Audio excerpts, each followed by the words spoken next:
জাতীয় শিল্পকলা একাডেমি প্রাঙ্গণে সম্মিলিত সঙ্গীত শিল্পী সোসাইটির আয়োজনে শিল্পী সম্মেলন ও সাংস্কৃতিক উৎসব উদ্বোধন করেন ওবায়দুল কাদের। সে সময় তিনি দাবি আদায়ের নামে রাস্তা বন্ধ করে নগরবাসীকে জিম্মি না করতে বেসরকারি বিশ্ববিদ্যালয়ের শিক্ষার্থীদের প্রতি আহ্বান জানান।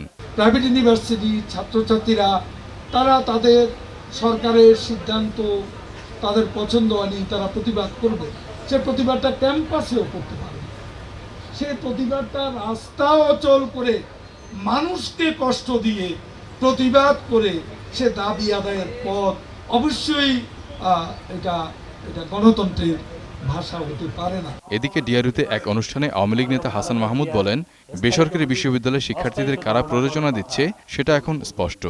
কারা কারা প্ররোচনা দিচ্ছে সেটি ইতিমধ্যেই কিছুটা হলেও প্রকাশ পেয়ে। অপরদিকে ঢাকেশ্বরী মন্দিরে জন্মাষ্টমী উৎসবে যোগ দিয়ে সুরঞ্জিত সেনগুপ্ত বলেন, রাষ্ট্রে সর্বত্র সংখ্যালঘুদের ক্ষমতায়ন করতে হবে।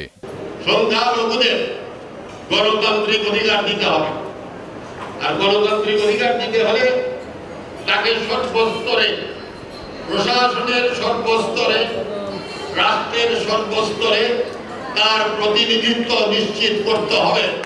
একই অনুষ্ঠানে ঢাকা নিযুক্ত ভারতের হাইকমিশনার বলেন, বাংলাদেশের সকল সম্প্রদায়ের মানুষ সকল নাগরিক অধিকার সহ রাষ্ট্রের সব ধরনের সুবিধা ভোগ করবে, এমনটাই প্রত্যাশা করে Bharat. Enjoying the benefits of democracy and living as equal citizens and equal partners as you build a new and a modern Bangladesh. Mofiur Rahman, 21 television, Dhaka.